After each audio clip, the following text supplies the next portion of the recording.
Hello everyone, welcome to Steno Army. I hope आप अपनी जो तैयारी है वो बहुत अच्छे से कर रहे होगे। आज हम इस वीडियो में एक बहुत इंपॉर्टेंट टॉपिक के ऊपर जो है बात करने वाले हैं। ये टॉपिक काफ़ी इंपॉर्टेंट है स्टेनो के अंदर।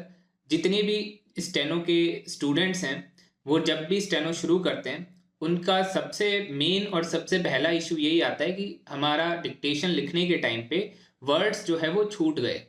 और वर्ड्स जो छूट जाते हैं उसको आप बहुत इजीली सही भी कर सकते हो। ये एक ऐसी मिस्टेक है जिसको 100% आप सही कर सकते हो। बहुत सारी मिस्टेक्स ऐसी होती हैं जिनको हम सही नहीं कर सकते चाह कर भी। जैसे कई बार ऐसा होता है कि कैपिटल की मिस्टेक ऐसी हो जाती है जिसको हम चाह कर भी इतना सही नहीं कर पा रहे होते हैं जितना हम चाहते हैं कि हम इसको पूरा सही कर लें। कॉमा की मिस्टेक कई बार ऐसे हो जाता है कि हम चाह कर भी पूरा 100% उसमें एक्यूरेसी नहीं ला पाते। पर मिसिंग वर्ड्स ऐसे होते हैं जिसको आप 100% सही कर सकते हो। आप जब डिक्टेशन लिखते हो एक भी वर्ड आपका ना छूटे तो एक तरह से आपकी वो मिस्टेक पूरी खत्म हो जाएगी। तो आज हम इस मिसिंग वर्ड के ऊपर पूरा अच्छा से डिटेल के अंदर सारी चीजें समझेंगे। इसको कैसे सही कर सकते हो आप, वो सारी चीज हम इस पे बात करने वाले हैं। मैंने एक पहले वीडियो बनाया था जिसमें मैंने आपको बताया था कि टोटल नंबर ऑफ मिस्टेक्स कितनी होती है और उसका करेक्ट ऑर्डर क्या होना चाहिए। जैसे अभी मैंने आपको बताया कि आप कॉमा और कैपिटल की मिस्टेक पर ज्यादा फोकस करके भी उसको पूरा नहीं सही कर सकते। तो आप ऐसी कौन सी मिस्टेक है जिसको ज्यादा अच्छे से पूरा 100% सही भी कर सकते हो और उसके अंदर आपको ज्यादा परसेंट की एक्यूरेसी भी देखने को मिलेगी। मान लो कॉमा की सही करके आप 1% अपना एक्यूरेसी बढ़ा पाओगे, पर मिसिंग वर्ड्स की या स्पेलिंग की मिस्टेक को सही करके आप अपनी 4-5% तक एक्यूरेसी बढ़ा लोगे। तो उसका करेक्ट ऑर्डर क्या होना चाहिए उसको सही करने का, वो मैंने उस वीडियो में बताया था। और उसके ऑर्डर के अंदर फर्स्ट मिस्टेक यही थी कि मिसिंग वर्ड जो होता है वो सबसे पहले आपको टैकल करना होता है। तो आज हम इसमें वो बात करेंगे, और अगर वो वाला वीडियो नहीं देखा है तो उसको भी देखना, जिससे आपको पता चले कि किस ऑर्डर में आपको मिस्टेक्स को सही करना चाहिए। तो सबसे पहले एक चीज आप इस स्क्रीन पर देखिए कि आज हम इस पूरा पावर पॉइंट प्रेजेंटेशन से पूरा समझने वाले हैं कि हम मिसिंग वर्ड्स को स्टेनो में कैसे सही कर सकते हैं। तो मिसिंग वर्ड बेसिकली क्या होता है कि हम कभी भी डिक्टेशन लिखते हैं और उस टाइम पे कोई वर्ड छूट जाता है, उसको हम मिसिंग वर्ड कहते हैं। अब एक्सेप्टेबल लिमिट इसके अंदर एक होती है। हमको ये आइडिया अगर नहीं होगा कि कितने परसेंट मिसिंग वर्ड्स छोड़ना सही है, तब तक हम ये नहीं पता कर सकते कि हमके काम किस डायरेक्शन में करना है। इससे आपको ये भी पता चल जाएगा कि आप लोगों को अपने स्पीड कब इंप्रूव करनी चाहिए या कब इंक्रीज करनी चाहिए। मान लो आप 80 पे लिखते जा रहे हो, आपकी एक्यूरेसी भी आ रही है, आप सोचोगे कि अब मैं कब स्पीड इंक्रीज कर लूं, तो उससे आपको ये भी पता चल जाएगा। अब एक्सेप्टेबल परसेंटेज क्या है, वो है 2%। अगर आपकी 2% से कम मिस्टेक्स हो रही है मिसिंग वर्ड की तो वो एक्सेप्टेबल है। मान लो 1000 वर्ड्स आपने डिक्टेशन में लिखे और 20 वर्ड आपके मिसिंग हो गए, तब तक तो आप एक्सेप्टेबल लिमिट के अंदर हैं। अगर 20 वर्ड से ज्यादा आपके छूट रहे हैं तो फिर आपको पहले अपनी स्पीड को इंप्रूव करने की जरूरत है, आपके मिसिंग वर्ड की मिस्टेक को खत्म करने की जरूरत है। अब ये वीडियो आप देख रहे हो तो आपके मिसिंग वर्ड्स ज्यादा हो रहे हैं, ठीक है, ये मैं मान के चल रहा हूं और इसीलिए आप ये वीडियो को देख रहे हो। अब यहां पर मैंने एक स्क्रीनशॉट लगाया, इसके अंदर हमारे जो सॉफ्टवेयर है उस पे जो स्टूडेंट ट्रांसक्राइब करते हैं मैटर, उसको ट्रांसक्राइब करने के बाद में उनके जो रिजल्ट आता है वो स्क्रीनशॉट है। यहाँ पे आपको दिख रहा होगा, यहाँ पे मिसिंग वर्ड लिखा हुआ है 7। ठीक है, ये मिसिंग वर्ड का मतलब है कि टोटल नंबर ऑफ वर्ड जो छूटे हैं वो 7 है और टोटल डिक्टेटेड वर्ड्स कितने थे, 1003। तो एक तरह से 1000 वर्ड में इस स्टूडेंट के 7 वर्ड्स छूटे हैं, तो ये एक्सेप्टेबल लिमिट से कम है। अब आप अगर इस लिमिट में हो तो फिर आप इस लिमिट के अंदर अपनी स्पीड को और इंक्रीज कर सकते हो। जैसे इसके इनकरेक्ट वर्ड 105 है, मिस्टेक्स तो इसकी है पर मिसिंग वर्ड्स जो है वो कम छूट रहे हैं। तो इसका मतलब इसकी स्पीड एक्चुअल है, मतलब ये मान लो ये 100 WPM पे डिक्टेशन लिखा है, तो ये 100 WPM पे अपना एक्यूरेटली और एक्चुअल स्पीड के साथ डिक्टेशन कंफर्टेबली लिख सकता है। अब इस स्टूडेंट को क्या करना चाहिए, अपनी स्पीड 105 कर लेनी चाहिए क्योंकि ये अब 100 पर आराम से लिखने लग गया है। अब हमें क्या करना है, अगर आपके यहाँ पर मिसिंग वर्ड 7 की जगह 20 से ज्यादा हो, 50 हो, 60 हो, 70 हो या 100 हो, तो फिर आपको अपना काम करना पड़ेगा। अब क्या करना है, अगर मिसिंग वर्ड 2% से ज्यादा हैं तो सबसे पहले आपको अपनी स्पीड को बिल्ड करना है। स्पीड बिल्ड करने के लिए आपको एक ही मैटर को बार बार लिखना है। अभी तक क्या करते हो आप, बहुत सारे मैटर्स एक दिन में प्रैक्टिस करते हो और आपका इंप्रूवमेंट नहीं होता। अब आपको क्या करना है, एक ही मैटर को बहुत सारी बार प्रैक्टिस करना है। ये मैंने एक पूरा अच्छे से वीडियो बनाया था कि एक मैटर को आप कितनी बार लिखें जिससे आप अपनी एक्यूरेसी, अपनी स्पीड जल्दी से जल्दी बढ़ा सकते हैं। उस वीडियो को देखना, वो बहुत इंपॉर्टेंट वीडियो है। बेसिक बुक से उठा करके मैंने आपको सारी चीज़ें समझाई हुई हैं, उसको देखना। अब जब आप एक ही मैटर को बार बार लिखोगे तो आपके कुछ दिनों के अंदर स्पीड जो है वो बिल्ड होने लग जाएगी। पहले मान लो आप 80 WPM पर लिख रहे थे और आपके 100 वर्ड्स जो है वो डिक्टेशन में छूट जाते थे, मिसिंग वर्ड्स हो जाते थे।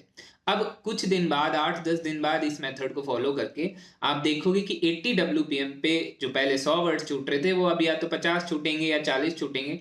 तो क्या होगा कि 10 दिन में आपको ऐसा लगेगा कि हाँ, मेरी इंप्रूवमेंट हो रही है, मेरी प्रोग्रेस हो रही है। स्टेनो के अंदर दिक्कत यही है कि हमें ये पता नहीं चलता कि हम सही डायरेक्शन में चल रहे हैं, हम जो हमारा इंप्रूवमेंट हो रहा है या नहीं हो रहा है, हमारा ग्राफ ऐसे ऐसे कैसे जा रहा है, हमको कुछ आइडिया नहीं लगता। इसके लिए हमको ये ट्रैक करने के लिए ये नोट करना पड़ेगा कि हम फर्स्ट डे पर 80 की स्पीड पे 100 वर्ड्स मिस कर रहे थे, और हम ट्रैक जब रखेंगे तो हमें खुद दिखने लग जाएगा कि हम 10 दिन बाद उसी स्पीड पे 70, 80 या 40, 50 वर्ड छोड़ रहे हैं। तो हमारा थोड़ा थोड़ा इंप्रूवमेंट होने लग गया है। तो आपको कॉन्फिडेंस भी आएगा और आपको इंटरेस्ट भी आएगा कि हाँ, मैं अब और तैयारी कर सकता हूँ आगे। तो ये काम आपको करना है अगर 2% से ज़्यादा आपकी है। अब आगे है मिसिंग वर्ड होने के रीजंस क्या हैं। एक तो पहला रीजन है कि आप अपनी स्पीड से ज्यादा स्पीड पे लिखोगे तो ऑब्वियसली आपसे वर्ड छूट जाएंगे। आज मेरी अगर स्पीड 100 WPM है और आप मेरे को 140, 160 की स्पीड पे डिक्टेशन दोगे तो ऑब्वियसली मेरे से बहुत सारे वर्ड्स छूट जाएंगे। तो मेरे को पहली बात कि उस स्पीड पे डिक्टेशन लिखना है जिस पे मैं लिख सकता हूँ। दूसरा, मैं आउटलाइंस बना लेता हूँ, मैं अपनी डिक्टेशन अच्छे से लिख लेता हूँ, पर मेरे को खुद की आउटलाइन ही समझ में नहीं आती। ये जो प्रॉब्लम है वो बहुत लोगों के साथ होती है कि हमें आउटलाइन हमने बना ली, हमारी उस स्पीड पे स्पीड भी थी, पर हमें अब बाद में वो आउटलाइन ही समझ में नहीं आ रही है। और तीसरा है कि आपको आउटलाइन ही नहीं आती थी तो आपसे वो वर्ड छूट गया, तो वो भी एक एक्सेप्टेबल चीज़ है कि हाँ भैया, आउटलाइन नहीं आ रही थी तो भैया वो वर्ड हम कैसे बनाते। अब इन तीनों को सोल्यूशन के रूप में देखें। अगर आपकी स्पीड जो है, एक्चुअल स्पीड ज़्यादा आप लिख रहे हो, मान लो आपकी 90 की स्पीड है पर आप डिक्टेशन 100 पे या 105 पे लिख रहे हो, तो आपके वर्ड्स छूटेंगे और आपको पता नहीं चल रहा है कि आपकी स्पीड क्या है। तो आप सबसे पहले उस स्पीड पर पहुंच जाओ कि जिस स्पीड पे आपके 2% से कम जो है मिसिंग वर्ड्स हों। ठीक है, अब मान लो 10-15 WPM आप कम कर लो, 100 पे लिख रहे थे, 100 पे ना लिख करके 85 या 90 पे लिखो, फिर उसको चेक करो कि उसके अंदर कितने वर्ड्स आपके मिस हुए। अगर 2% से कम है तो फिर आपको पता चल जाएगा कि ये मेरी एक्चुअल स्पीड है। अब आपको उस स्पीड पे काम करना है, उस स्पीड पे देखना है कि और क्या क्या मिस्टेक्स आपकी आ रही हैं। और उस स्पीड पे जब तक आप अच्छी एक्यूरेसी ना ले आओ, 90% से प्लस ना ले आओ, तब तक उस स्पीड के ऊपर आप अपनी प्रैक्टिस करते रहो। और जब 90% से ज़्यादा एक्यूरेसी उसमें आ जाए तो आप अपनी स्पीड को 5 से बढ़ा दो। मान लो 90 पर आपकी एक्यूरेसी भी आ गई है, मिसिंग वर्ड्स भी 2% से कम है, तो अब आप उसको 95 कर दो और 95 पे फिर कुछ दिन प्रैक्टिस करो। ठीक है, तो ये पहला सोल्यूशन आपको करना है। अगर स्पीड ज़्यादा लिख रहे हो तो थोड़ा कम करके लिखो। नेक्स्ट है, अगर आपको आउटलाइन खुद की बनाई हुई समझ में नहीं आती है, ये बहुत इंपॉर्टेंट है क्योंकि ये चीज़ बहुत दिक्कत देती है। अब इसका रीज़न क्या होता है? इसका रीज़न होता है आपका फोकस। आपका फोकस कैसे आपको खराब कर रहा है। हम जब बुक स्टार्ट करते हैं तो बुक के अंदर स्टार्टिंग में हम एक वर्ड लिखते हैं, फिर उसके बाद में हम 2-3 वर्ड जोड़ के लिख रहे होते हैं, फिर हम एक सेंटेंस लिखते हैं, फिर हम एक पैराग्राफ लिखते हैं, फिर हम उस एक पैराग्राफ को थोड़ा बड़ा करते जाते हैं। और जब तक वो 120, 130 एक्सरसाइज तक हम बुक खत्म कर रहे होते हैं तो हम 2, 3, 4 मिनट का डिक्टेशन जो है लिखने की हैबिचुअल हो जाते हैं। उसके बाद में क्या होता है, डायरेक्टली बहुत सारे इंस्टीट्यूट्स में, बहुत सारे कोचिंग सेंटर्स में या तो आपको कैलाश चंद्र लिखवाई जाती है या फिर कोई बुक दूसरी लिखवाई जाती है। उसके अंदर या तो आपको 5-5, 10-10 मिनट के मैटर्स लिखवाए जाते हैं, 8 मिनट के लिखवाए जाते हैं। यहाँ पर एक इशू सबके साथ आ जाता है, या फिर बहुत सारे लोग खुद ही पढ़ रहे होते हैं तो वो डायरेक्टली कैलाश चंद्र शुरू कर देते हैं। उसमें एक गड़बड़ क्या होती है कि आपका अभी जो माइंडसेट है वो 3-4 मिनट का डिक्टेशन लिखने का बना हुआ है और अब आप डायरेक्टली पहाड़ पे चढ़ गए हो, 8-8, 10-10 मिनट का डिक्टेशन लिखने लग गए हो। तो आपने ये जो 4 मिनट बीच में छोड़ा है ना, उसको आपको जीवन भर फेस करना पड़ेगा। इसीलिए बहुत सारे ऐसे स्टूडेंट्स हैं जिनकी बहुत अच्छी स्टेनो है और बहुत सारे ऐसे हैं जिनके टाइम बहुत लग गया है, मतलब 4-4 साल से पढ़ रहे हैं पर उनकी स्टेनो बढ़िया नहीं है क्योंकि उन्होंने बेसिक के टाइम पर बहुत गड़बड़ कर दी थी। अब इसके लिए क्या करना है, आप जब बुक कंप्लीट कर लो उसका मतलब ये नहीं कि आपको स्टेनो आ गई, उसका मतलब ये है कि आपको एक सिस्टम पता चल गया है कि अब आपको आगे क्या करना है। आपने 4 मिनट का मैटर लिखने की प्रैक्टिस तो कर ली है बुक खत्म करते करते, अब आप डायरेक्टली 8 पे मत जाओ, अब जाओ आप या तो 5 पर या 6 मिनट पर। इससे क्या होगा, 8-10 मिनट का मैटर डायरेक्टली लिखने से आपकी आउटलाइन जो खराब हो रही थी वो होनी बंद हो जाएगी, क्योंकि आपका फोकस अभी 4 मिनट का है या 5 मिनट का है और आप 10 मिनट के फोकस में गड़बड़ करते हो। और ज्यादातर जो मिस्टेक्स होती है वो मैटर के एंड में होती है। 7-8 मिनट का अगर आप मैटर लिख रहे हो तो आप 5 मिनट तो बहुत अच्छे से लिखोगे, और लास्ट के जो 3 मिनट होते हैं वहां पे सारी मिस्टेक्स होती हैं। किसी भी स्टूडेंट की आप नोटबुक चेक कर लेना, उसकी लास्ट में आउटलाइंस भी खराब हो रही होती है, उसका लास्ट में ट्रांसक्रिप्शन भी खराब हो जाता है। उसका रीजन यही है कि उसका फोकस उतना है ही नहीं। इसलिए हमें फोकस पहले बनाना पड़ेगा। पहले छोटे छोटे डिक्टेशन से शुरुआत करो, फिर धीरे धीरे अपनी ड्यूरेशंस बढ़ाते रहो। पहले 5 मिनट का लिखो, फिर 6 मिनट का, फिर 7, 8, 9, 10। अब 10 पे भी रुकना नहीं है, क्योंकि एग्जाम्स मोस्टली 10 मिनट के होते हैं। तो 10 मिनट वाले में भी आपको 8, 9, 10 मिनट वाले जो 3 लास्ट के मिनट होंगे वहां पे आपकी गड़बड़ होगी। तो अपने को 11, 12, 13, 14 मिनट तक हमको प्रैक्टिस डालनी पड़ेगी। तो इससे आपकी जो आउटलाइन समझने वाली प्रॉब्लम है वो खत्म हो जाएगी। इसी को आपको करना पड़ेगा, इसके अलावा और कोई ऑप्शन नहीं है। स्टेनो सिर्फ प्रैक्टिस से ही सही हो सकती है, और प्रैक्टिस का सिस्टमैटिक वे जो है वो अगर आपको पता होगा तो आप खुद भी अपने हिसाब से सोल्यूशन उसका ढूंढ सकते हो। ठीक है, तो आपकी ये सेकंड पॉइंट ऐसे सही करनी है। थर्ड है कि आपको आउटलाइन ही नहीं आती है। तो आउटलाइन नहीं आती है, जैसे मान लो यहाँ पे एक सेंटेंस लिखा हुआ है, the jurisdiction of the supreme court is unquestionable. इसका मतलब है, मान लो ज्यूरिसडिक्शन वर्ड आपको सेंटेंस में बनाना नहीं आया, आउटलाइन ही नहीं आई, उसके चक्कर में आपका ज्यूरिसडिक्शन तो छूटा ही है। ऑफ द सुप्रीम कोर्ट आपको आता था, वो भी छूट गया। तो आपकी 4 मिस्टेक फालतू की हो गई और ज्यूरिसडिक्शन की एक आपकी और हो गई। तो टोटल 5 मिस्टेक कर दी आपने एक वर्ड के चक्कर में। तो 5 मिसिंग वर्ड की मिस्टेक आपकी हो गई। अब आप खुद सोचो, ये 5 नहीं करते मिसिंग वर्ड तो आप कितना अपनी एक्यूरेसी बढ़ा पाते। 5 वर्ड का आपको 5%, एक तरह से 5 गलतियां खत्म हो जाती है आपकी। अब इसमें आपको ये देखना है कि आपको ज्यूरिसडिक्शन की आउटलाइन आती थी और आपसे स्पीड में नहीं बनी, तो आप फिर से फर्स्ट पॉइंट में आओ कि भी अपनी पहले स्पीड बढ़ाएंगे। और अगर आपको आउटलाइन ही नहीं आती थी तब फिर क्या करना है, तब फिर आपका इसका सोल्यूशन है। सबसे पहले स्टेनो में एक चीज बेसिक फिर से मैं समझाऊंगा, मैं फिर से बुक के पास में जाता हूं आपको। जब भी आपने स्टेनो शुरू करी होगी, जिससे भी पूछा होगा, मोस्टली लोगों को पता होगा कि आप लोगों को बताया होगा कि स्टेनो एक ऐसा चीज है जिसमें आपको डिक्टेशन लिखना होता है और हाथ नहीं उठना चाहिए। डिक्टेशन ऐसे ऐसे लिखना है। आप अगर हाथ ऐसे उठा करके मान लो 5 वर्ड छोड़ रहे हो, तो 5 वर्ड ऐसे छोड़ के यहाँ से लिखोगे, इतने टाइम पीरियड में एक तो माइंड का कनेक्शन खत्म हो जाता है और स्पीड जो है आपकी रुक जाती है। इससे ये प्रॉब्लम होता है कि आपका फिर बाद में दिमाग खराब रहता है कि यार 5 वर्ड छूटे हुए हैं, और फिर बाद में आप पूरा उसको खराब ही लिखते हो। इसका सबसे बढ़िया सोल्यूशन है, कभी भी हाथ नहीं उठाना है। डिक्टेशन लिखते टाइम ऐसे ऐसे लिख रहे हो, कोई वर्ड गड़बड़ आ गया वहां पे डैश लगाओ और आगे चलते जाओ। इससे ये होगा कि आपको हाथ नहीं उठाए तो स्पीड रिड्यूस नहीं होगी। और दूसरा अच्छा तरीका है कि मान लो जैसे ज्यूरिसडिक्शन वर्ड अभी था वो आपको नहीं आता है बनाना, तो उसको JU करके छोड़ दो और आगे चलो। अगर स्पीड में हो, थोड़ा सा बना पा रहे हो तो JU करके छोड़ दो, और बिल्कुल नहीं बना पा रहे हो तो डैश कर दो। JU बनाने का क्या फायदा होगा, इससे आपको 2 फायदे होंगे। एक तो आपका हाथ नहीं उठाए तो स्पीड खत्म नहीं होगी। दूसरा, अगर JU मतलब ज्यूरिसडिक्शन रिपीट हो गया बाद में सेंटेंस के अंदर या बाद में पूरे मैटर में, तो आपको JU से याद हो जाएगा कि JU मतलब ज्यूरिसडिक्शन है। तो इसलिए आपको थोड़ा सा इनिशियल लिख करके छोड़ दो, जिससे बाद में याद आ जाए कि JU मतलब ज्यूरिसडिक्शन। तो इससे आपको ये 2 फायदे हो जाएंगे। ये चीज करने से आपकी स्पीड भी नहीं खराब होगी, आपका माइंडसेट भी जो है वो नहीं बिगड़ेगा कि मेरे वर्ड छूट गए हैं, क्योंकि आपने JU लिखा है और ऑफ द सुप्रीम कोर्ट आपने बना दिया। तो इससे आपका माइंडसेट सही रहेगा। माइंडसेट सही रखना बहुत जरूरी है। 1-2 वर्ड भी छूट जाता है, हमारा दिमाग खराब हो जाता है एग्जाम के अंदर कि यार वर्ड छूट गया, अब क्या होगा। इसलिए डैश बना दो या कुछ लिख दो, जिससे दिमाग को रहे कि भैया कुछ लिखा हुआ है, बाद में फ्यूचर में हम जब डिक्टेशन खत्म होकर रीड करेंगे तब उस समय समझ लेंगे। ठीक है, इससे एक वर्ड की गलती जो होने वाली थी, जो एक वर्ड आपका 4 गलत करवा रहा था, वो 4 तो आपके होंगे नहीं।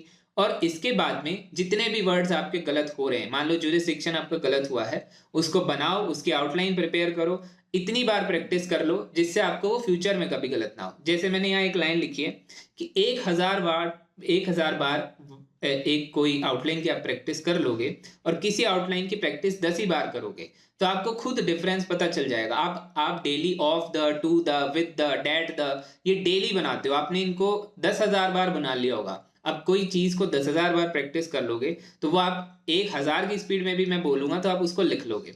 और जुरिसडिक्शन की आपने प्रैक्टिस ही 10 बार करी है तो आपको एक जो भी वर्ड आपका डेली निकले उसकी इतनी प्रैक्टिस करो कि किसी भी स्पीड पे आपका वो ना छूटे। अब ये है नहीं कि जुरिसडिक्शन आपके डेली आएगा, तो आपको डेली प्रैक्टिस अलग से करनी पड़ेगी। तो इसीलिए हम जो है नोटबुक बनाते हैं, अलग से प्रैक्टिस करते हैं। उससे यही फायदा होता है कि हम जब फ्यूचर में कभी भी ये वर्ड आए तो वो गलत ना हो। ठीक है, ये इस तरह से आपको सोल्यूशन मिलेगा। अब लास्ट में हम इसको पूरा एक बार रिवाइज करें तो आपको सबसे पहले अपनी एक्चुअल स्पीड पता करने की जरूरत है। अपनी स्पीड से ज्यादा लिखो मत, ऐसा मत सोचो कि एग्जाम 100 पे है तो हम तो 100 पे लिखेंगे। पहले अपनी स्पीड पे आओ, अपना इंप्रूवमेंट करना हमें जरूरी है। एग्जाम एक दिन एग्जाम होता है, बाकी दिन हमें सिर्फ प्रैक्टिस करनी होती है, और प्रैक्टिस कैसे करनी है वो जरूरी है।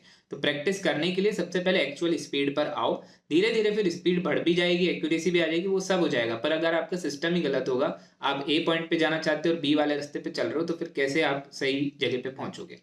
उसके बाद उस स्पीड पे प्रैक्टिस करो। डिफिकल्ट वर्ड्स हैं उनको डेली रिवाइज करो, डेली रिवाइज नहीं करो तो वीकली रिवाइज करो, या स्टार्टिंग में डेली डेली करते रहो, फिर बाद में आपका जब लिस्ट लंबी होती जाए तो फिर उसको वीकली पे ले आओ। और जब आपकी स्पीड आपका फोकस सही नहीं है, आपकी खुद की आउटलाइन आपको नहीं समझ में आ रही, तो शॉर्ट डिक्टेशंस की प्रैक्टिस करो। 4 मिनट का आपकी हैबिट है तो 5 मिनट से शुरू करो और धीरे धीरे उसको ग्रेजुअली इंक्रीज करो। और डेली क्या करना है, आप 5 मिनट की प्रैक्टिस तो करनी ही करनी है। और डेली एक थोड़ा सा लॉन्ग मैटर भी लिखो, जैसे 5 या 6 मिनट का आप लिख रहे हो तो डेली एक मैटर 8 मिनट का भी लिखो, जिससे थोड़ा बहुत डेली आपको प्रेशर भी पड़े। 2-2 मिनट का आपका प्रेशर जब पड़ेगा तो आप धीरे धीरे देखोगे कि आप में इंप्रूवमेंट होने लग गया है। एटलीस्ट आप जो 8 मिनट का लिखोगे डेली एक, उसके बाद आपको 6 मिनट वाला थोड़ा इजी लगने लग जाएगा। इससे आपका फोकस बिल्ड हो जाएगा। फोकस बिल्ड होने से आउटलाइन खुद समझ में आने लग जाएगी। और एक लास्ट काम आपको करना है कि आपको इस चीज का ट्रैक रिकॉर्ड रखना है, क्योंकि मान लो आपने फर्स्ट डे पे 100 मिस्टेक करी थी 80 की स्पीड पे, अब 10वें दिन आपको याद थोड़ी रहेगा कि मैं 100 मिस्टेक्स कर रहा था। अब आपको याद रखने के लिए उसको ट्रैक रिकॉर्ड आपको रखने की जरूरत है। इसके लिए मैं एक सोल्यूशन आपको दे रहा हूं। आपको वेबसाइट पर आना है stenoarmy.com। ये सब कुछ फ्री है, इस चीज का कोई चार्जेस नहीं है। आप अकाउंट बना लेना और लॉग इन कर लेना। लॉग इन करते ही आपको यहाँ पे एक प्रोग्रेस ट्रैकर मिलेगा यहाँ पे, ठीक है। इसमें आपको सब कुछ नोट डाउन करना है, आपका प्रोग्रेस रिपोर्ट बना के देता रहेगा। इसमें एकदम लास्ट में आ जाना, यहाँ पे लिखा हुआ ऐड प्रोग्रेस का एक बटन है, ठीक है। इस ऐड प्रोग्रेस पे आपको करना है। अब मान लो आपने 80 WPM पे डिक्टेशन लिखा है तो यहाँ 80 WPM लिख दो। एक्यूरेसी मान लो आपकी आ गई इसके अंदर 80%, ठीक है। और मिस्टेक यहाँ पर हम लिख रहे हैं, कितनी मिस्टेक्स आई है आपकी, मान लो 100 वर्ड्स आपके छूट गए, ठीक है। यहाँ पे आप मिस्टेक का सिलेक्शन कर लो कि यहाँ पे आपके ओमिशन एरर्स हुए, मतलब वर्ड्स छूट गए। इसको फिर आप सबमिट कर दो।